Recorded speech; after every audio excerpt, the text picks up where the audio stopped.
Hello बच्चों, welcome back to the channel. कैसे हो आप सब? उम्मीद है सब सही है और सबकी पढ़ाई भी बहुत अच्छे से चल रही है। लास्ट वीडियो में हम लोगों ने क्लास 11th माइक्रो इकोनॉमिक्स के रेवेन्यू चैप्टर को खत्म कर लिया था और आज हम करेंगे हमारा चैप्टर प्रोड्यूसर्स इक्विलिब्रियम। ये भी हमारी एक वन शॉट वीडियो होगी क्योंकि एक ही क्लास के अंदर ये चैप्टर भी खत्म हो जाता है। देखो, तो प्रोड्यूसर्स इक्विलिब्रियम चैप्टर एक आसान चैप्टर है, बट पेपर के अंदर 6 नंबर देने वाला एक चैप्टर है, जो कि 6 नंबर का क्वेश्चन ऑलमोस्ट कंफर्म मान के चलो और बहुत ही आसान सा चैप्टर है। तो ठीक है, फिर नोटबुक और पेन निकाल लो। हम शुरू करते हैं अपनी वीडियो को और खत्म करते हैं हमारे चैप्टर प्रोड्यूसर्स इक्विलिब्रियम को। हाँ बच्चों, जो हमारा चैप्टर है वो है producers equilibrium. Sir, producers equilibrium, ये इक्विलिब्रियम वर्ड तो सुना सुना है। हाँ बच्चों, जब याद करो, आप छोटे छोटे बच्चे होते थे, आपने एक चैप्टर पढ़ा था कंज्यूमर्स इक्विलिब्रियम नाम का। उसमें कंज्यूमर्स इक्विलिब्रियम का क्या मतलब था? सर, कंज्यूमर्स इक्विलिब्रियम एक वो वाला लेवल होता था जहां पर हमारा कंज्यूमर गुड्स एंड सर्विसेज को कंज्यूम करते करते ऐसे लेवल पे आ जाता था जहां पर उसको मैक्सिमम सेटिस्फैक्शन मिलती थी। वो कंज्यूमर्स इक्विलिब्रियम का लेवल था। यहां पर भी इक्विलिब्रियम की बात हो रही है, यानी मैक्सिमम सेटिस्फैक्शन लेवल की बात हो रही है, बट किसके? सर, प्रोड्यूसर के। सर, प्रोड्यूसर को मैक्सिमम सेटिस्फैक्शन मिलना इज द प्रोड्यूसर इक्विलिब्रियम। बिल्कुल, यानी when our producer is getting the maximum satisfaction, he is in equilibrium. Sir, producer को मैक्सिमम सेटिस्फैक्शन कब मिलती है? बेटा, जब वो मैक्सिमम प्रॉफिट कमाता है, क्योंकि हमारा प्रोड्यूसर तो सिर्फ और सिर्फ प्रॉफिट को देख के ही खुश होता है। ये देखो, यानी जो हमारा प्रोड्यूसर है वो एक ऐसा प्राइस और आउटपुट का लेवल, आउटपुट का कॉम्बिनेशन ढूंढेगा, यानी प्राइस आउटपुट का ऐसा कॉम्बिनेशन जिससे उसको मैक्सिमम प्रॉफिट मिल जाए। यानी प्रोड्यूसर्स इक्विलिब्रियम का मतलब हुआ प्राइस और आउटपुट का वो वाला combination which gives the maximum profit to the producer will be termed as producers equilibrium। जैसे कि प्रोड्यूसर ने एक पर्टिकुलर क्वांटिटी कमोडिटी की एक प्राइस पे बेची जिससे उसको मैक्सिमम प्रॉफिट हो गया। अगर वो इस क्वांटिटी को चेंज करता है, यानी इससे ज्यादा या कम बेचता है, तो उसका प्रॉफिट डिक्लाइन हो जाएगा, मैक्सिमम नहीं रहेगा। वो लेवल होगा हमारा प्रोड्यूसर इक्विलिब्रियम का, यानी मैक्सिमम प्रॉफिट का लेवल। आई होप सो आपको समझ आता है। देखो, प्रोड्यूसर इक्विलिब्रियम पढ़ने के लिए ना अगेन हमें दो तरीके की कंडीशंस को देखना पड़ेगा जो हमारा प्रोड्यूसर फेस करता है मार्केट में। कौन कौन सी कंडीशन? सर, एक कंडीशन होती है जब हमारा producer selling any number of quantities at the same price, और एक होती है जब हमारा प्रोड्यूसर को आउटपुट को ज्यादा सेल करने के लिए प्राइस को कम करना पड़ता है। दोनों की दोनों कंडीशन हमने लास्ट चैप्टर में भी रिवेन्यू में भी देखी थी। एक को बोलते हैं परफेक्ट कंपटीशन, जब प्रोड्यूसर को सेम प्राइस रखना पड़ता है, और एक जब प्रोड्यूसर को प्राइस को कम करना पड़ता है with the rise in output, उसको बोलते हैं इम्परफेक्ट कंपटीशन। हमने पढ़ा था डिटेल में, हम लोग फॉर्म्स ऑफ मार्केट में पढ़ेंगे ये चैप्टर के कि इनकी क्या डिटेल होती है परफेक्ट इम्परफेक्ट कंपटीशन की, बट यहां पर हमें इतना देखना था कि प्रोड्यूसर दो तरीके की कंडीशन फेस करता है। एक जब वो प्राइस को सेम रख के आउटपुट बेचता है, एक जब वो प्राइस को कम करके आउटपुट बेचता है। उन दोनों कंडीशंस के केस में ही हमें प्रोड्यूसर का इक्विलिब्रियम फाइंड करना है। ठीक है सर, यानी एक तो हमें प्राइस कांस्टेंट के केस में, एक प्राइस फॉल्स के केस में कर लेंगे सर, कोई चक्कर नहीं है। हमें प्रोड्यूसर इक्विलिब्रियम का मतलब समझ आ गया। अब प्रोड्यूसर इक्विलिब्रियम के बाद जो प्रोड्यूसर इक्विलिब्रियम निकालने के लिए ना हमें दो तरीके की अप्रोचेस फॉलो करनी है। हमारी पहली अप्रोच है प्रोड्यूसर इक्विलिब्रियम की total revenue total cost approach या TRTC अप्रोच, और फिर है हमारे पास मार्जिनल रेवेन्यू और मार्जिनल कॉस्ट अप्रोच। देखो, हम ना प्रोड्यूसर के प्रॉफिट की बात कर रहे हैं। जब प्रॉफिट की बात कर रहे हैं, मैक्सिमम प्रॉफिट की बात कर रहे हैं सर, जब आप मैक्सिमम प्रॉफिट की बात करते हो तो आपको रेवेन्यू और कॉस्ट की बात तो करनी पड़ेगी। देखो, प्रॉफिट का फॉर्मूला क्या होता था? जब मैं रेवेन्यू में से कॉस्ट माइनस करता हूं तो प्रॉफिट बचता है। यानी प्रोड्यूसर अपनी रेवेन्यू और कॉस्ट को मैनेज करके ही मैक्सिमम प्रॉफिट कमा सकता है। इसीलिए हम लोग अप्रोचेस जो फॉलो कर रहे हैं उनमें रेवेन्यू और कॉस्ट कहीं ना कहीं हमें देखने को मिल रहा है। आई होप सो आपको समझ आ रहा है। अब देखो, हमारे पास ना जो दो अप्रोचेस है, एक है हमारे पास TRTC यानी कि total revenue total cost approach, और एक है MRMC यानी कि मार्जिनल रेवेन्यू और मार्जिनल कॉस्ट अप्रोच। ये जो अप्रोच है total revenue total cost approach, ये ना हमारे कोर्स में है नहीं, तो हमें ये वाली अप्रोच नहीं करनी। यानी सर, हमारा जो CBSE का सिलेबस है वो रेस्ट्रिक्टेड है हमारा marginal cost marginal revenue approach तक। तो आज की वीडियो में हम लोग marginal revenue marginal cost approach से प्रोड्यूसर इक्विलिब्रियम देख के खत्म करेंगे। छोटी सी वीडियो होगी, ज्यादा बड़ी नहीं होगी क्योंकि चैप्टर ही छोटा सा है। हाँ, हम दोनों केसेस में देखेंगे जब हमारा जो प्राइजेस है कांस्टेंट रहते हैं और प्राइजेस फॉल हो जाते हैं। तो ठीक है, फटाफट हम लोग marginal revenue marginal cost approach को डिटेल में करके खत्म करते हैं, इस वीडियो को भी और इस चैप्टर को भी। तो चलिए करते हैं। हाँ बच्चों, हम प्रोड्यूसर्स इक्विलिब्रियम की बात कर रहे हैं through marginal revenue marginal cost approach, यानी MRMC अप्रोच के थ्रू हम प्रोड्यूसर्स इक्विलिब्रियम की बात कर रहे हैं। ध्यान से सुनना सर, प्रोड्यूसर्स इक्विलिब्रियम की कंडीशन क्या है marginal revenue marginal cost approach से?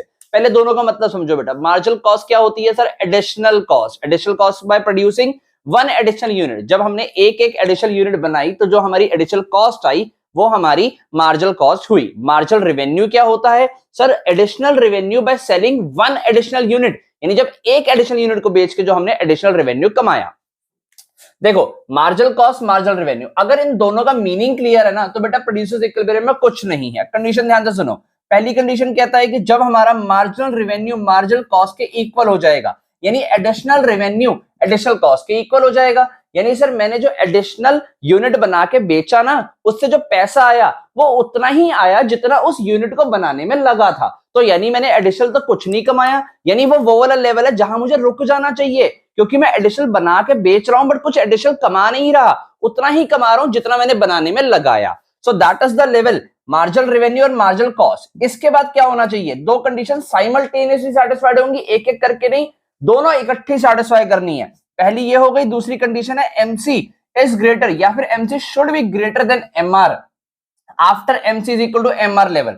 यानी जब एक बार आप ये वाला लेवल अचीव कर लोगे तो उसके बाद चेक करोगे कि आपका जो मार्जिनल कॉस्ट है वो आपके रेवेन्यू से ज्यादा हो रहा है।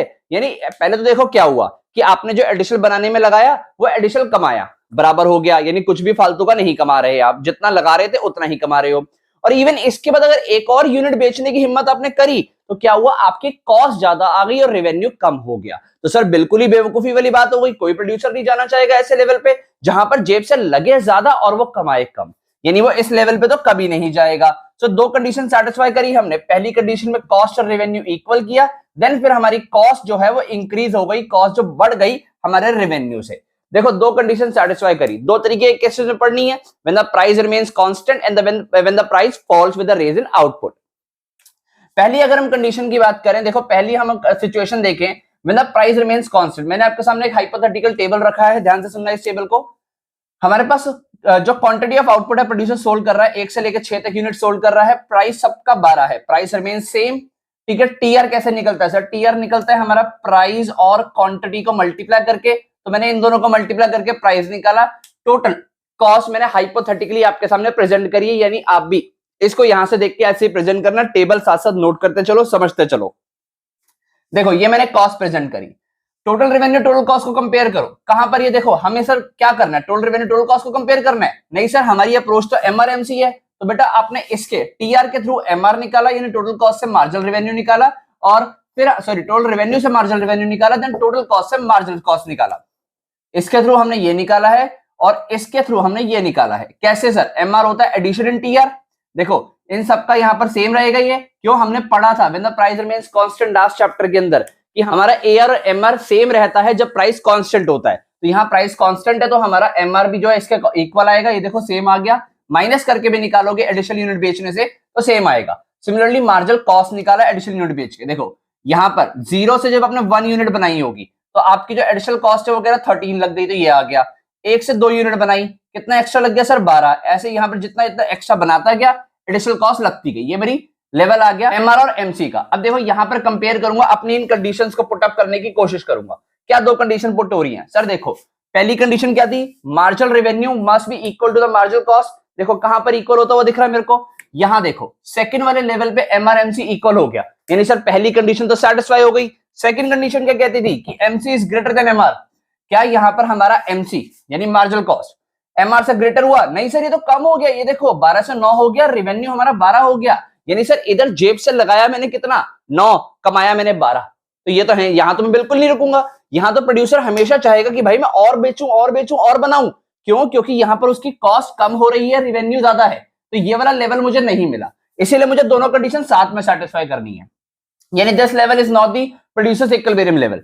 यहां पर क्या होगा, देखो फिफ्थ लेवल पे फिर से हमारा एमआर एमसी इक्वल हुआ और उसके बाद देखो एमसी हमारा ज्यादा हो गया, एमआर हमारा कम हो गया, यानी this is the ultimate level जहां पर प्रोड्यूसर को आकर रुक जाना चाहिए। क्योंकि यहां पर वो देखो अपने पहले तो उसने कॉस्ट और रेवेन्यू को इक्वल किया, जितना वो लगा रहा था उतना ही वो कमा रहा है, कुछ भी एडिशनल नहीं कमा रहा, और इसके बाद इवन कॉस्ट इंक्रीज हो जाती है। So fifth output level is that output level जहां पर प्रोड्यूसर आकर रुक जाएगा, दोनों कंडीशन सेटिस्फाई हो रही है।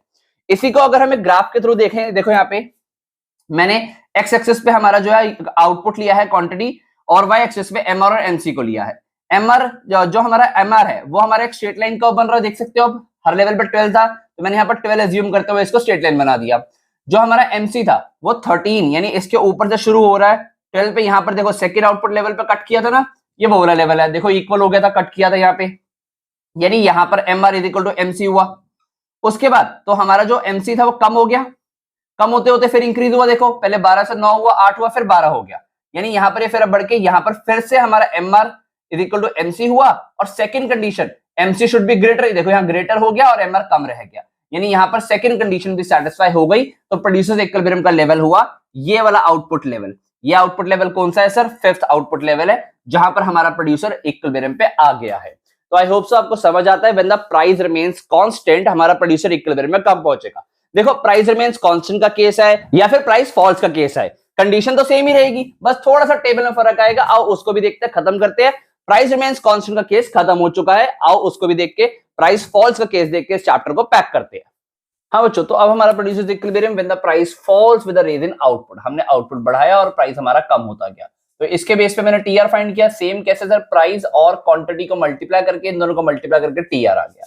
टीसी मैंने हाइपोथेटिकली लिया, यहां इन दोनों से मैंने एमआर और एमसी फाइंड किया। आई होप सो अब आपको एमआर एमसी निकालना आ गया है अच्छे से। एमआर है एडिशन इन टीआर, एमसी है एडिशन इन टीसी, ये दोनों निकाल लिया। फिर मैंने वो वाले आउटपुट लेवल फाइंड किया जहां पर ये कंडीशन सेटिस्फाई होती है। पहली condition MR is equal to MC, ये देखो थर्ड लेवल पे MR is equal to MC satisfy हुआ। इसके बाद sir next condition MC must be greater than MR after this level. इस लेवल के बाद देखो यहां पर एमसी 5 हो गया, एमआर 2 हो गया, यानी ये सेकंड कंडीशन भी सेटिस्फाई हो गई। तो हमारा जो प्रोड्यूसर है वो इक्विलिब्रियम में पहुंच गया थर्ड लेवल ऑफ आउटपुट पे इस हाइपोथेटिकल शेड्यूल के हिसाब से। आई होप सो आपको कंडीशन समझ आ रही है कि हमारी कॉस्ट और रेवेन्यू इक्वल हो जाए, एडिशनल कॉस्ट और एडिशनल रेवेन्यू इक्वल हो जाए, यानी marginal cost marginal revenue equal हो जाए, और उसके बाद हमारा जो मार्जिनल कॉस्ट है वो इंक्रीज हो जाए हमारा रेवेन्यू से, तो प्रोड्यूसर इक्विलिब्रियम में पहुंच जाएगा। यहां पर वो कंडीशन सेटिस्फाई हो गई। सेम चीज को मैंने ग्राफ पे शो करने की कोशिश करा। देखो इस बार जो मेरा एमआर है वो एक डाउनवर्ड स्लोपिंग कर्व बनेगा। क्यों? क्योंकि यहाँ पर देखो 8 6 4 2 0 कम होता जा रहा है, तो मैंने इसको डाउनवर्ड स्लोपिंग बनाया है एमआर को। यहाँ पर एमआर एमसी शो किया या क्वांटिटी। जो एमसी है देखो पहले कम हुआ 6 5 4 6 5 4, फिर बढ़ गया, देखो फिर 5 पे आया, फिर ये 6 हो गया, यानी फिर मैंने ये एक यू शेप कर्व बनता हुआ दिख रहा है।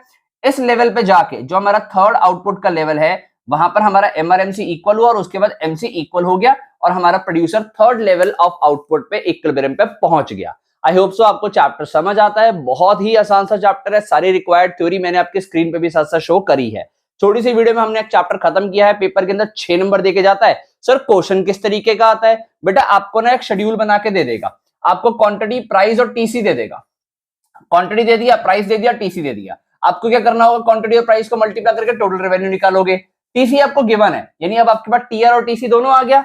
दोनों से आप एमआर एमसी फाइंड कर लोगे। एमआर एमसी फाइंड करने के बाद ये दोनों कंडीशन फाइंड आउट करोगे उसमें, यानी लिखोगे कि सर देखो जैसे इस वाले लेवल पे हमें यहाँ पर ये लेवल मिल गया MR equal to MC, then हमारे पास एमसी इंक्रीज मिल गया। यानी आपको टेबल गिवन होगा, उस टेबल को पूरा करके एमआर एमसी फाइंड करके आपको ढूंढने होंगे ये दोनों लेवल। जहां मिल जाते हैं हमारा प्रोड्यूसर इक्विलिब्रियम में आ जाता है। 6 नंबर लेने का बहुत ही आसान तरीका है क्वेश्चन पेपर के अंदर। आई होप सो आपको चैप्टर वीडियो का सारा काम समझ आ गया है, अच्छे से आप लोगों ने नोट्स बना लिए हैं। कोई भी डाउट रहे तो नीचे कमेंट सेक्शन का यूज करके मुझसे पूछो, और वीडियो कैसी लगी ये भी कमेंट से बताना मत भूलना। वीडियो को लाइक करना, दोस्तों का शेयर करना मत भूलना। चैनल पे नए हो तो चैनल को सब्सक्राइब करना ही मत भूलना। मैं आपको मिलता हूं बहुत ही जल्दी नेक्स्ट वीडियो में। Thank you.